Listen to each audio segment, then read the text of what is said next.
Capítulo 4. Lorenda se encontraba de pie ante la ventana, mirando hacia el parque. Era un día lleno de sol, y el brillante colorido de las flores del jardín contrastaba contra el fondo de los setos de tejo y otros arbustos más frágiles. Había despertado con la sensación de que iba a suceder algo espantoso y recordó, como si un rayo le hubiera caído encima, que era el día de su boda. La noche anterior, no había podido conciliar el sueño hasta muy tarde. Aún entonces, había pensado que tal vez sucedería un milagro y que aquel día no llegaría nunca. Pero ahora faltaba menos de una hora para el momento en que su padre la llevaría a la pequeña iglesia gris donde había sido bautizada, para casarse con un hombre al que detestaba. No había vuelto a ver a Dunstan Yale desde que fue al castillo a enfrentarse a él, solo para sufrir una terrible derrota. Se había aislado de todo, pero los preparativos del matrimonio siguieron adelante y su administrador le había informado acerca de ellos.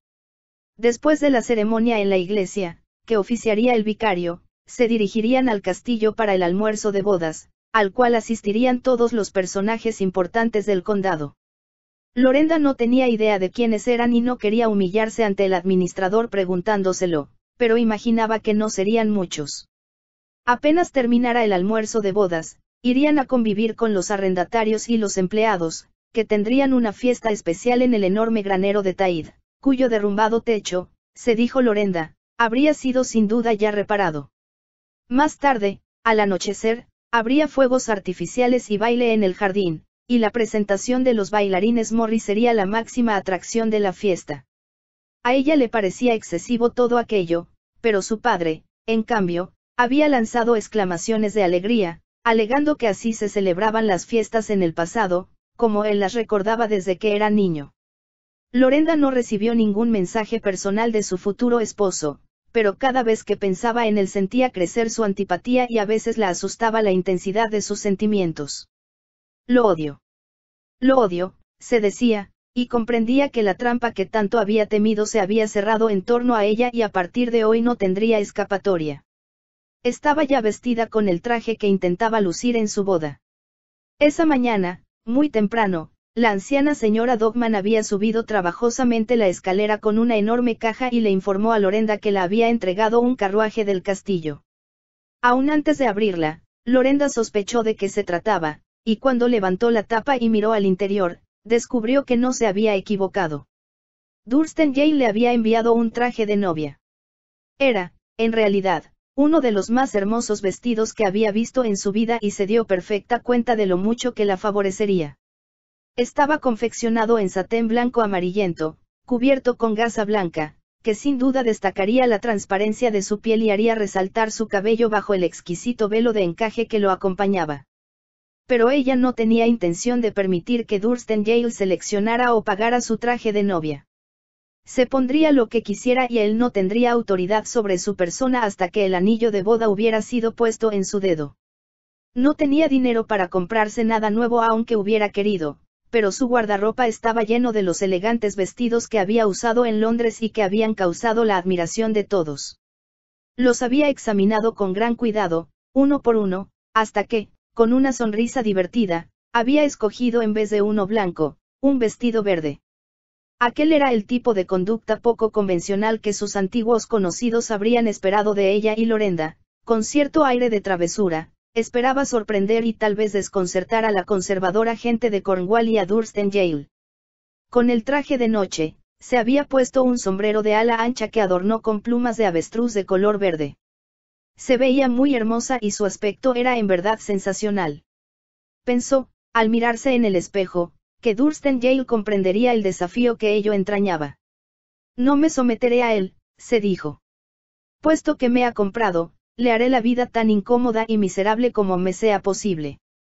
Levantó la barbilla y sus ojos verdes brillaron, como sucedía siempre que se disponía a luchar contra alguna situación. Luego, al apartarse del espejo para terminar de preparar el equipaje, escuchó que su padre la llamaba. No era todavía hora de ir a la iglesia y se preguntó qué podía desear. Pensó que tal vez se había encontrado más cosas que deseaba llevarse con él a Irlanda. En los 10 días que habían precedido a su matrimonio, Lorenda no había tenido un momento para ella misma. La emoción y el entusiasmo de su padre ante la idea de irse a otro país eran similares a los de un niño en víspera de vacaciones. Bebía mucho menos que de costumbre y estaba muy ocupado reuniendo todo lo que había en la casa que pensaba podría necesitar, o que le parecía lo bastante atractivo para llevarlo a la nueva residencia en la que intentaba instalarse en Irlanda. ¿Y si el señor Yale se opone a que saques esas cosas?, sugirió Lorenda. Después de todo, ha comprado la casa con todo lo que contiene, de modo que, en realidad, todo lo que hay aquí le pertenece. Él no querrá los retratos de la familia, y creo que tú tampoco, replicó su padre. Y yo insisto en tener algunos de mis ancestros a mi alrededor. En secreto, Lorenda pensaba que deseaba impresionar a sus futuros camaradas. El conde había empezado a recordar a numerosas personas que vivían en Irlanda, a quienes había conocido a través de los años y había hecho a Lorenda escribir a 2 o 3 de sus antiguos amigos anunciando su llegada. Desde luego, Lorenda y los sirvientes debían preparar todo lo que deseaba llevarse. Era una tarea formidable y el pequeño montón de pertenencias personales se había convertido en una montaña de equipaje depositada en el vestíbulo, que crecía todos los días. ¿Por qué no te llevas la casa contigo y acabamos de una vez?, le preguntó Lorenda en una ocasión. Lo haría si pudiera, contestó el conde. Si pudiéramos haber gastado en el priorato cantidades de dinero como de las que dispone Yale, habría sido una residencia espléndida. Tendrías que vivir en Cornwall y esto te aburre. Es cierto, concedió él. Siempre me han dicho que Dublín es muy alegre y que los salones de juego son casi tan buenos como los que encuentra uno en Londres. Lorenda suspiró. Había desistido de advertir a su padre acerca de los peligros de continuar jugando. Sabía que sería un desperdicio de tiempo y de palabras. Pero no pudo menos que pensar que, si su padre había podido cubrir sus deudas en esta ocasión, otra vez no tendría la misma suerte. ¿Qué objeto tiene hablar de ello?, se preguntó. Papá continuará jugando, sin importar lo que yo diga y a pesar de las consecuencias. Lorenda. La voz del conde retumbó a través de la escalera y Lorenda abrió la puerta de su dormitorio. Lorenda, gritó él de nuevo. ¿Qué quieres, papá? Baja, por favor. Lo obedeció, bajando con lentitud la escalera y al hacerlo observó la montaña de equipaje, baúles y cajas que llenaban casi todo el vestíbulo. El conde debía estar en la sala de estar, pensó, pero cuando abrió la puerta encontró que no estaba solo. Lo acompañaba Thurston Yale, quien se veía, Lorenda tuvo que reconocerlo, muy distinguido. Su elegante atuendo lo habría hecho destacarse en cualquier reunión social, pero, cuando los ojos de ambos se encontraron, a ella le pareció que su mirada penetrante era aún más desagradable y desconcertante de lo que recordaba. Tienes que firmar los documentos del matrimonio, dijo el conde. Tu futuro esposo ha tenido la bondad de traerlos aquí, para facilitar las cosas en la vicaría al terminar la ceremonia. Consciente de que los ojos de Thurston Yale estaban clavados en ella, Lorenda se acercó al escritorio, en el que se encontraban varios pergaminos de tipo legal. En aquel momento Thurston Yale le preguntó. ¿No recibió usted el traje de novia que le envié esta mañana? Llegó ya, contestó Lorenda. Entonces, ¿por qué no se lo ha puesto? Porque prefiero casarme con un vestido mío. El que lleva puesto ahora. Espero que le guste, contestó ella, sabiendo que no era así. Soy supersticioso. Puede ser, de veras, tan pueril como para pensar que el verde es de mal agüero. En una boda, sí. Tenga la bondad de ir a cambiarse. No intento hacerlo. Debe aceptarme tal como soy. No considero un vestido verde adecuado para una novia y ciertamente escandalizaría al grupo de amigos y conocidos que nos estará esperando en la iglesia. Eso les dará algo de qué hablar. Consideraría eso muy lamentable, tratándose de mi esposa. Lorenda le dirigió una mirada de franca diversión. Y aún así quiere casarse conmigo. Yo siempre he dado a la gente de qué hablar. Eso tengo entendido. Es algo que evitaré que suceda en el futuro. ¿Lo cree así?, preguntó Lorenda con expresión enigmática.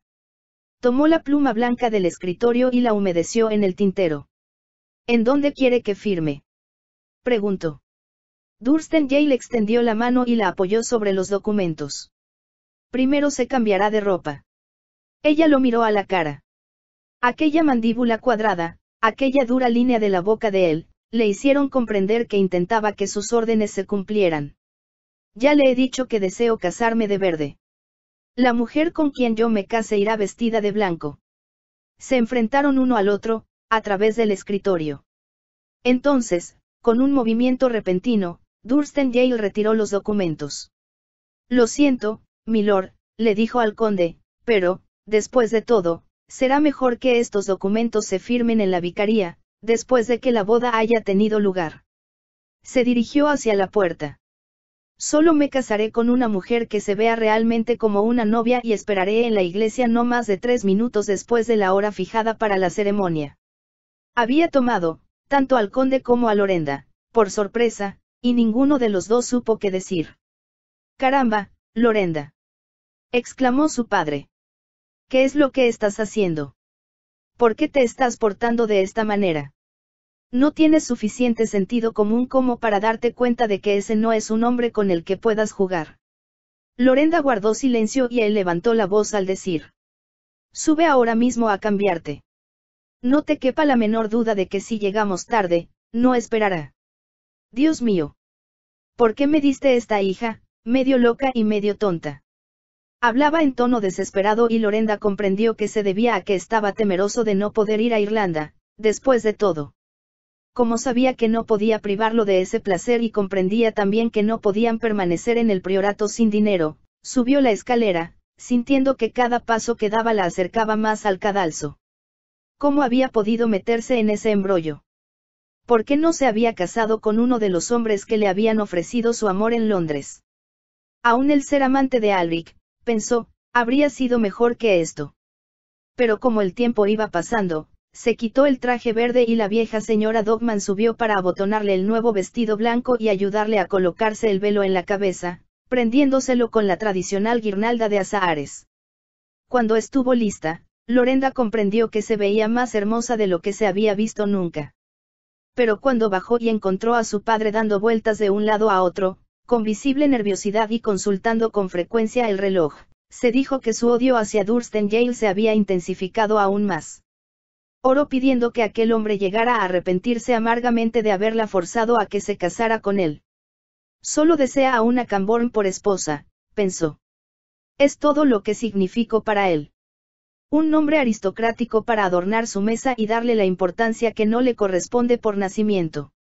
Comprendió, mientras se dirigían a la iglesia en un carruaje cerrado que Durston-Yale había enviado desde el castillo, que no sabía nada sobre su futuro marido, excepto que era rico.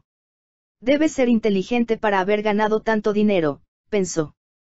Pero estaba segura de que debía ser tan inflexible y tan desagradable en los negocios como había sido al comprar el priorato y al comprarla a ella. Estoy segura de que debe ser un hombre poco honesto, además, pensó con desdén. Es un plebeyo, un oportunista que ignora la diferencia entre el bien y el mal.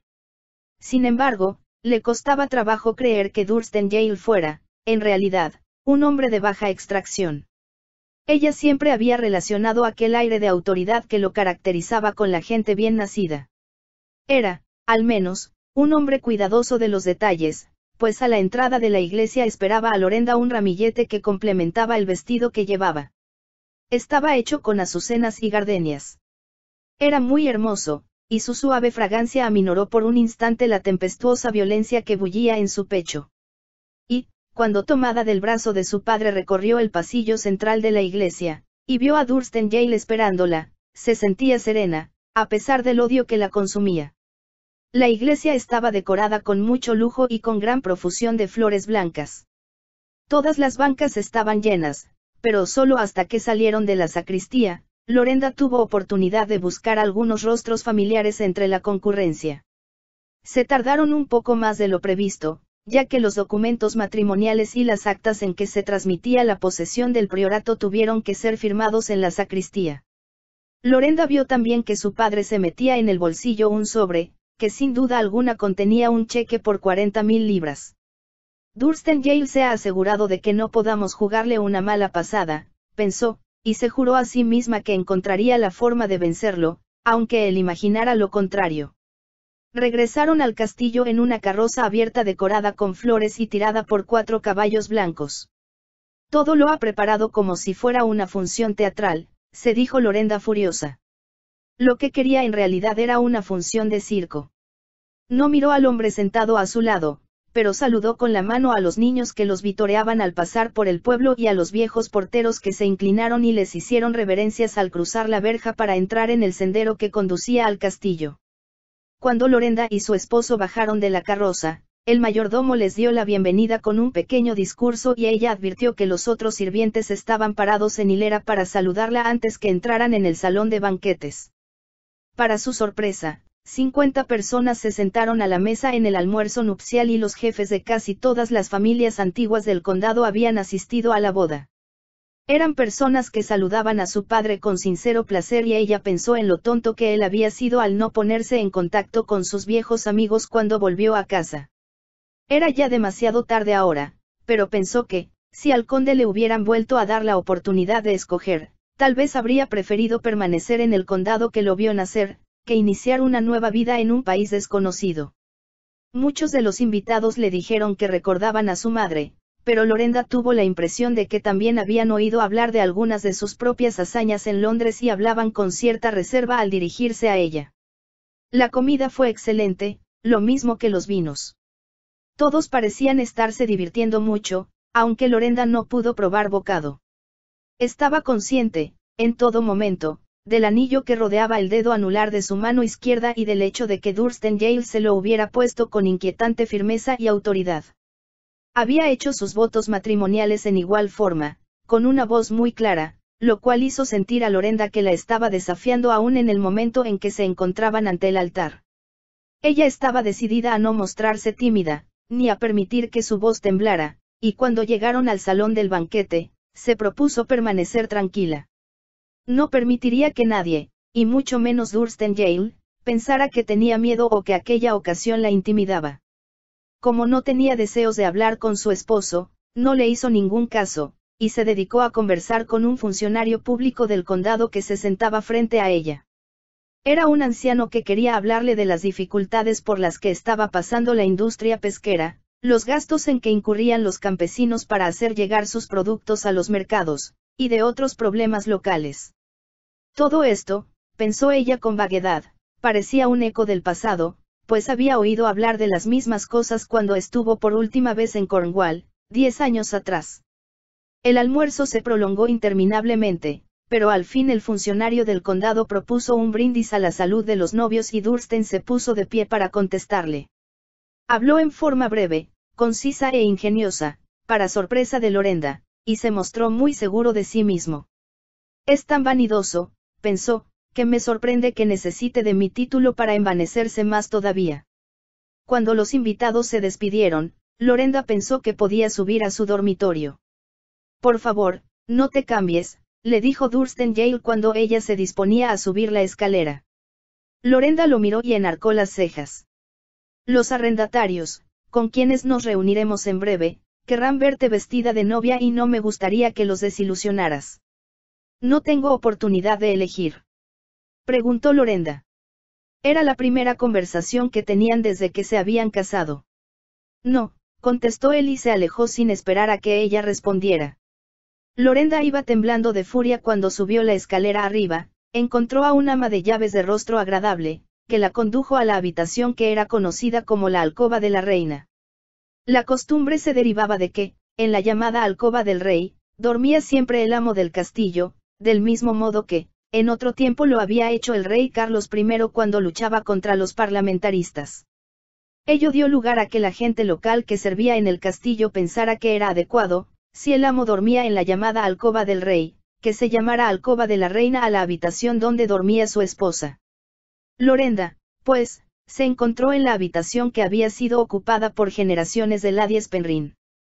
Cuando la vio por última vez, el papel de las paredes y el techo se caía a pedazos. Era solo una habitación desnuda y vacía. Ahora, de pie en el umbral, se quedó sin aliento al observar cómo había sido transformada. El techo había sido pintado con figuras mitológicas, en silueta contra un fondo azul celeste, que representaba el cielo. Había cortinas azules sobre los grandes ventanales y una alfombra, también azul, cubría el piso. La cama, de postes tallados en madera, estaba cubierta por cortinajes de seda y terciopelo. Los muebles eran también tallados y dorados.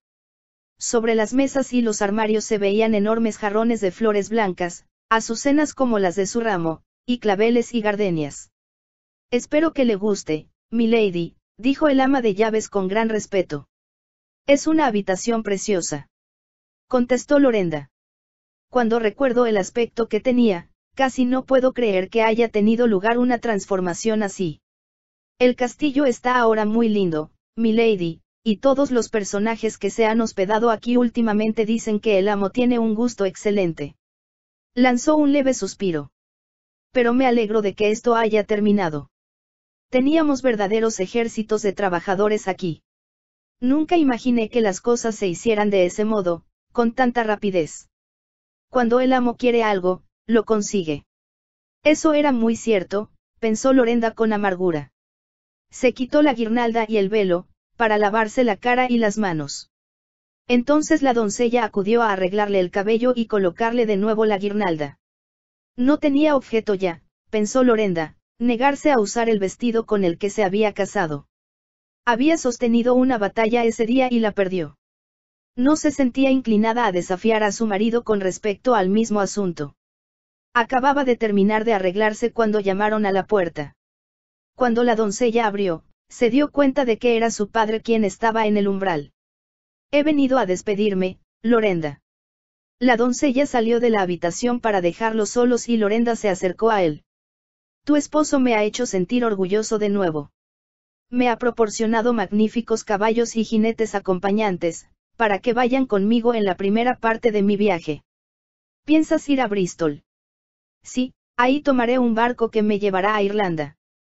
Sé que vas con muchas esperanzas, papá. Ojalá no te desilusiones nunca. Tengo el presentimiento de que va a ser muy divertido para mí, en el peor de los casos, contestó el conde. Se detuvo y entonces dijo, casi como si le costara trabajo pronunciar las palabras. Te echaré de menos, Lorenda. Eso espero, papá. Puso las manos sobre los hombros de ella, en un gesto afectuoso. Yale cuidará bien de ti. Creo que será un buen marido, aunque por el momento se comporte como si fuera Dios Todopoderoso. Lorenda se echó a reír, sin poder evitarlo. Eso es exactamente lo que se imagina que es, papá. Su padre le sonrió. Bueno, me atrevo a pronosticar que lo vas a poner en su lugar. Todos los hombres que has conocido terminan por ser tus esclavos, en una forma o en otra, y no creo que Yale sea la excepción. Espero que no, contestó Lorenda. No se sentía muy optimista en ese momento respecto a su capacidad para hacer de Dunstan Yale un esclavo. El hombre parecía inconmovible ante los encantos de ella y había en él algo inflexible, que nunca antes había encontrado en ningún otro. Pero Lorenda se dijo a sí misma que estaba siendo demasiado pesimista. Todos los aristócratas que la habían pretendido en Londres terminaban siempre por ser abiertamente serviles en cuanto la conocían un poco mejor. Tal vez era su indiferencia, o el hecho de que ella daba la impresión de estar siempre fuera de su alcance, pero, cualquiera que fuera la razón, tarde o temprano terminaban por sucumbir ante ella, aceptando con humildad la más pequeña atención que Lorenda se dignara prodigarles. Lorenda miró a su padre y sonrió. No te preocupes por mí, papá. Me las arreglaré bien. Eso espero, dijo el conde con voz sincera. Luego, añadió, si las cosas se volvieran insoportables, siempre puedes huir. Te escribiré diciéndote cómo es Irlanda. Tal vez terminemos juntos otra vez, después de todo. Lorenda pensó que una vez más, su papá estaba haciendo trampa, pero no dijo nada. Recordaré eso, papá, dijo en voz alta y le besó la mejilla. Él la oprimió contra su pecho por un momento y después la soltó y miró a su alrededor. Cuando menos, no tendrás que preocuparte sobre cómo obtener dinero para comer mañana. Ni tú tampoco. Replicó Lorenda. Pero ten cuidado, papá. La próxima vez que debas dinero, no va a aparecer otro magnate procedente de la India dispuesto a sacarte de apuros. El conde sonrió y entonces se marchó. Y aunque Lorenda se dijo a sí misma que era ridículo, se sintió de pronto muy sola. Era la amplitud de la casa, trató de decirse a sí misma, pero sabía muy bien que había una sola razón para que se sintiera temerosa. Era que ahora se había quedado realmente sola con su marido. La fiesta de los arrendatarios en el granero había llegado a su etapa ruidosa. Enormes barriles de cerveza y de la sidra típica de la región, que era muy embriagante, habían estado calmando la sed de los invitados desde hacía varias horas cuando Lorenda y su esposo llegaron. Fueron recibidos con aplausos y vítores. Todos se pusieron de pie, aunque algunos lo hicieron tambaleándose un poco, y el administrador los condujo al fondo del salón, haciéndolos sentarse en 2 sillas semejantes a tronos. Los principales agricultores pronunciaron discursos y Durstengale habló de nuevo. Esta vez se mostró todavía más divertido, provocando la risa del auditorio. Terminó su discurso prometiendo a todos los arrendatarios 6 meses libres de renta, en conmemoración de su matrimonio. Esta noticia fue recibida con un estruendoso aplauso. Mientras estrechaban la mano de todos sus invitados, Lorenda no pudo menos que reconocer que Durstengale había logrado establecerse, no solo como próspero terrateniente, sino como un personaje muy prominente en su mundo particular, y que ahí ella no tenía mucha importancia.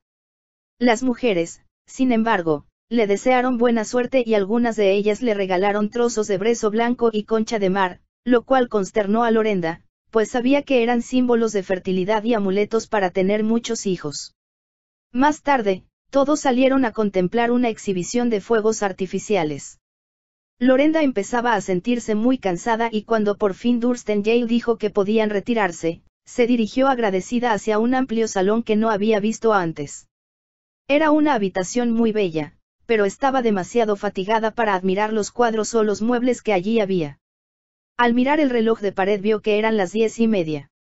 No era muy tarde, tomando en cuenta los hábitos nocturnos que practicaba en Londres, pero hoy, desde el mediodía, se había visto sometida a una gran tensión. ¿Me permite servirte una copa?, preguntó Durstengale. No, gracias. Debo decirte que pasaste en forma de verdad airosa lo que debe haber sido una dura prueba para ti. A Lorenda le sorprendió que él le dedicara un cumplido.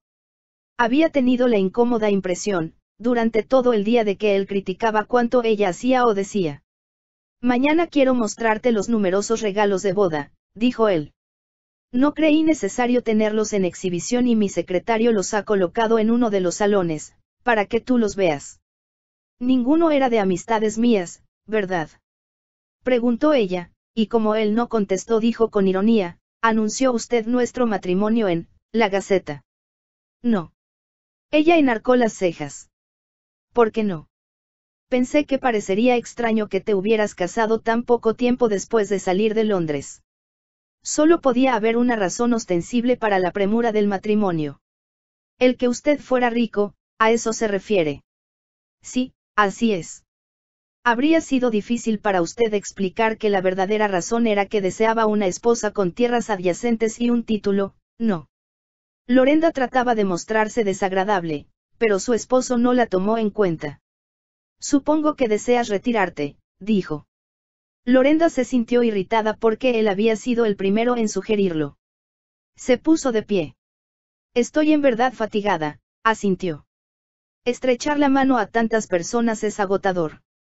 Caminaron juntos hasta el pie de la escalera, donde había un lacayo de guardia. Lorenda hubiera querido darle las buenas noches en una voz que hiciera notar con toda claridad que no esperaba volver a ver a Durstengale hasta la mañana siguiente, pero temió que eso lo incitara a todo lo contrario. Sin mirarlo, empezó a subir la escalera con lentitud. Se preguntó si él la estaría observando, pero no quiso volver la cabeza para averiguarlo. Al entrar en su dormitorio, donde la estaban esperando las doncellas, su corazón latía con fuerza, en una forma inexplicable. Y, cuando por fin se quedó sola, reconoció que tenía miedo. La simple idea de que Durstengale fuera a tocarla, ya no digamos a hacerla suya, le causaba el mayor terror que había experimentado nunca. Lo odio, se repitió una vez más. Cuando las doncellas salieron de la habitación, corrió hacia la puerta para dar vuelta a la llave en la cerradura, pero entonces miró incrédula el picaporte. No había llave alguna. No había pensado ni por un momento, que en una casa como aquella que lo tenía todo, incluyendo cerraduras realzadas y doradas, faltara una llave. Abrió la puerta para ver si, por casualidad, había quedado afuera, pensando que tal vez las habitaciones permanecían cerradas cuando no se usaban. Pero allí, tampoco, encontró llave alguna. Inspeccionó la habitación que comunicaba con el dormitorio de su esposo, una salita, con el mismo resultado. Se quedó de pie, pensativa, y el pánico comenzó a apoderarse de ella. Luego, haciendo un gran esfuerzo, dominó su terror, y decidió que lucharía contra él hasta su último aliento y que, aunque fuera su esposa de nombre, jamás sería suya. Cruzó la habitación con rapidez y se dirigió a un arcón que formaba parte del equipaje que había preparado ella misma antes de salir de casa y que había sido transportado al castillo. En uno de sus compartimentos, entre los guantes y pañuelos, encontró lo que buscaba, la pistola que siempre llevaba con ella para protegerse de salteadores y ladrones. Estaba dentro de un estuche que contenía balas, y procedió a cargarla. Al sentir el frío acero entre sus dedos, experimentó una sensación de seguridad. Si la uso, no debo tirar a matar, se dijo. Trataré solo de rozarle un brazo, pero eso le impedirá molestarme por un tiempo. Lorenda era, en realidad, una experta tiradora. Como siempre había sabido que su padre resentía que ella no hubiera sido varón, se propuso volverse experta en todos los deportes que habrían sido prerrogativa de su hermano, de haber tenido uno. Desde que tuvo edad para sentarse en un caballo, había montado como hombre. Era tan buena cazadora como el mejor de los tiradores, y había practicado el tiro al blanco con un revólver hasta que podía dar con exactitud en el punto preciso que deseaba.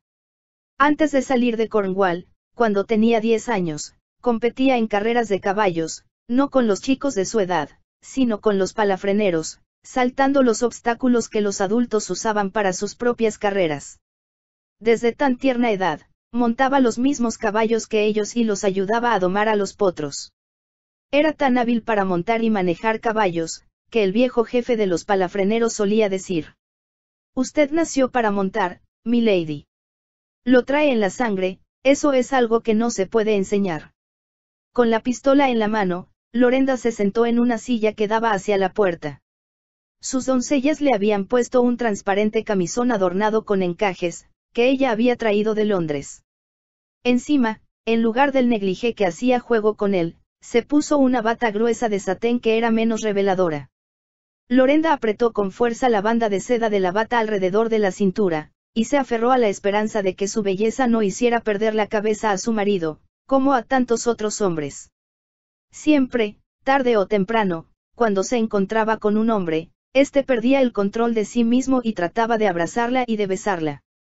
Había tenido que forcejear con varios ardientes admiradores de vez en cuando, pero ninguno de ellos había logrado retenerla más de unos cuantos segundos y nadie la había besado nunca. «Manejaré a Dursten como he manejado a los otros», se dijo. Entonces, de manera inexplicable, recordó al hombre que la había detenido, con brazos de hierro, cuando pretendía unirse a los contrabandistas. Había estado tan ocupada estas 2 últimas semanas que casi había olvidado aquella humillante experiencia, la forma en que un desconocido le había cubierto la boca con una mano y la había levantado del suelo, con brazos fuertes como el acero. «Me atacó por la espalda», se dijo como excusa. «Dursten y yo nos encontraremos frente a frente». Se sentó a observar la puerta, con la pistola cargada junto a ella, al alcance de la mano derecha. Cuando él llegara, le demostraría que, en este caso cuando menos, estaba decidida a imponer su voluntad. Lorenda despertó de un salto. Por un momento, no pudo recordar dónde se encontraba. Entonces se dio cuenta de que la vela casi se había consumido y que estaba sentada en el sillón, frente a la puerta. Sentía frío y tenía los músculos rígidos. Él no había venido. La pistola continuaba a su lado, pero nadie había abierto la puerta. Se puso de pie, temblando, miró hacia el reloj de porcelana de Dresden que había sobre la repisa de la chimenea y vio que las manecillas indicaban las 3 en punto. Lo miró con incredulidad. Se había quedado dormida desde hacía más de 3 horas. De una cosa estaba segura, su marido ya no la visitaría a esa hora, así que se metió en la cama. Se quitó la bata de satén, mirando la puerta llena de temor al hacerlo, por si él escogía ese momento para aparecer. Se deslizó entre las sábanas y, solo como precaución, colocó la pistola cargada debajo de la almohada, junto a ella. La cama estaba tibia y cómoda, pero no se quedó dormida en el acto, como esperaba. En cambio, se puso a meditar en lo sucedido y a tratar de explicarse por qué él la había dejado en paz. Sin saber por qué, le parecía muy poco probable que no insistiera en ejercer sus derechos. Entonces se le ocurrió un pensamiento increíble. Sería posible, que él no la considerara atractiva. Lorenda casi no podía dar crédito a tal posibilidad. Sin embargo, si quería ser sincera consigo misma, tenía que reconocer que desde que conoció a Thurston Yale, él jamás le había dirigido la más leve mirada de admiración.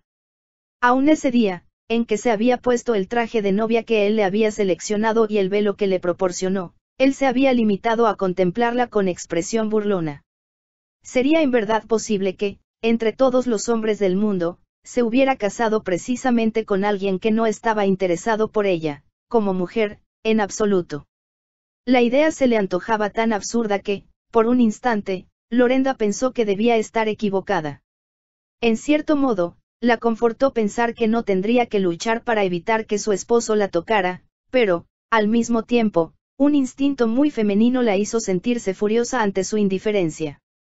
Tenía una hilera tan larga de conquistas tras ella, se había acostumbrado de tal modo a la adulación y a las lisonjas de los hombres, exceptuando a los muy ancianos, que se sentía estupefacta ante aquella situación. Se apoderó de su alma una gran desolación cuando se preguntó, si no lograba atraer a Thurston, ¿cómo tendría la oportunidad de imponerse a él y de salirse con la suya? Amanecía cuando al fin se quedó dormida.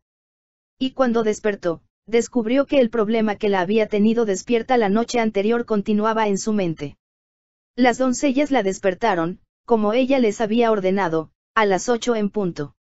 Y como no deseaba enfrentarse a su esposo a hora tan temprana, pidió que le llevaran el desayuno a la cama. Le fue traído y servido con gran elegancia, en una bandeja cubierta con un paño de encaje. Los platos eran de plata labrada y las tazas de la mejor porcelana de Sevres. Lorenda no pudo menos que recordar los desayunos que, tantas veces, le había servido de mala gana la señora Dogman, en la vajilla maltratada y la plata manchada que ella y su padre se habían visto obligados a usar. ¿Me quieres hacer el favor de investigar qué planes hay para esta mañana?, preguntó a una de las doncellas. El amo me dijo que le avisara a usted, milady, cuando despertara, que él se irá a montar a las 10:30 en punto y que le gustaría que lo acompañara. Gracias, dijo Lorenda. En ese caso, hazme el favor de prepararme mi traje de montar. Para sí misma pensó, llena de resentimiento, que aquella era una orden más. Él no tomaba en cuenta sus deseos, lo único que parecía importar era que quería que lo acompañara. Tendremos que llegar a algún entendido sobre esto, tarde o temprano, pensó, pero tuvo la intuición de que ello resultaría bastante difícil. Mientras entraba en el baño que le había sido preparado, pensó de pronto que, si quería imponerse, si deseaba tener a su marido esclavizado como había tenido a otros hombres, lo primero que debía hacer era cautivarlo. Contuvo el aliento ante la idea, comprendió que su instinto la impulsaba a seguir luchando, a oponer su voluntad a la de él, a desafiado a cada paso, haciendo de su vida un purgatorio, hasta que él se viera obligado, tarde o temprano, a ceder ante ella. Entonces tuvo la desagradable impresión de que, con esa táctica, jamás lograría su propósito y, si se trataba de una guerra de voluntades, él saldría victorioso. No, tendría que ser algo más sutil que eso. Debía mostrarse encantadora, tratar de que él se volviera esclavo de su belleza, como lo habían sido todos los demás hombres. No sería fácil, pensó Lorenda, disimular la antipatía que sentía por él, pero lo lograría de algún modo. Como en todo lo demás que había deseado en su vida, trabajaría para alcanzar su meta, y lo lograría a base de persistencia. Haré que me ame, se dijo. Entonces sufrirá como merece por la forma como se ha portado. No quiso detenerse a pensar que él había salvado a su padre de una desventura y que había pagado mucho más por el priorato de lo que valía y por el dudoso privilegio de casarse con ella. Lo detestaba con tanta vehemencia, que estaba decidida a conquistarlo por cualquier medio. Me llegará a amar, se dijo con expresión sombría, y cuando lo haga, me reiré de él como me he reído de tantos otros hombres. Sabía que la burla era un arma mucho más sutil que el más afilado acero en lo que a las emociones de un hombre se refería. Recordó cómo se había reído con frecuencia de Edward, menospreciándolo, y cómo él siempre volvía, como un perro fiel, implorando su atención. Así castigaría a Durston-Yale por haberla obligado a convertirse en su esposa. Y de una cosa debía precaverse, de verse obligada a pasarse las noches sentada, con una pistola en la mano, esperando a un marido que no estaba interesado en ella. En un tono casual dijo a la doncella: «Veo que no hay llave en la cerradura. Algunas veces cierro mi puerta, cuando quiero descansar en las tardes sin que me molesten. ¿Tiene la bondad de preguntar al ama de llaves qué ha pasado con ella?» «Sí, por supuesto, milady», respondió la doncella. «No puedo imaginarme cómo pudo desaparecer». Era en verdad un misterio, pensó Lorenda, porque no parecía que hubiera razón para que Durston-Yale tomara la llave si no intentaba usar la oportunidad que le ofrecía la puerta abierta. Vestida con un delgado traje verde de montar del tono de sus ojos, adornado con trencilla blanca, Lorenda se veía muy atractiva. El sombrero de 3 picos que se puso llevaba una pluma verde que se curvaba graciosamente sobre una de sus orejas y que había causado sensación en el Parque Hyde la primera vez que lo usó. Se esmeró en arreglarse el cabello en la forma más atractiva posible y bajo su amplia falda de montar se puso unas botas tan relucientes que brillaban como espejos. Se dijo a sí misma que era la perfecta combinación de una mujer suave y femenina y de un hombre agresivo, listo para el combate. Puso en sus ojos una expresión de gentileza que no sentía. Sus labios rojos eran tiernos e incitantes cuando vio a Durston-Yale en el vestíbulo y le sonrió cautivadora, tuteándolo por primera vez. «Acepto con gran placer tu invitación a ir a cabalgar. ¿Tienes algún destino en particular?» «Pensé que te gustaría ver algunas de las mejoras que he hecho en las granjas», dijo él, «y que pienso realizar también en las que pertenecen al priorato». «Me parece una idea maravillosa», contestó Lorenda, con suavidad. Si a él le sorprendió su cambio de actitud, no lo demostró. Caminaron uno al lado del otro, hacia la puerta del frente, y cuando vio los caballos que esperaban afuera, Lorenda no necesitó fingir, porque la entusiasmó verlos. Nunca antes había visto ejemplares mejores que aquellos. La yegua destinada a ella era negra como el carbón, a excepción de una cerneja y una estrella blanca en la nariz. El corcel que Durston-Yale se proponía montar era también negro, pero sin una sola marca en la suave y brillante pelambre. Lorenda se acercó a la cabeza de la yegua y acariciándole el hocico, le habló con voz suave, como se habla a un niño. «¿Cómo se llama?», preguntó. «Aishea», contestó Durston-Yale. «He dado nombres indios a mis caballos. El potro que yo monto se llama Akbar». El mozo ayudó a Lorenda a subir a la silla. Ella observó cómo Aishea respondía a su manejo de las riendas. La invadió la misma sensación de placer que siente un músico cuando tiene en sus manos un instrumento soberbio. Por primera vez en muchas semanas, se olvidó de todo, y se dispuso a disfrutar de la dicha de cabalgar en un animal superior a todos los que había montado hasta entonces. Por un momento, su odio desapareció, y se sintió feliz, con una felicidad que brillaba al unísono con el radiante sol de la mañana.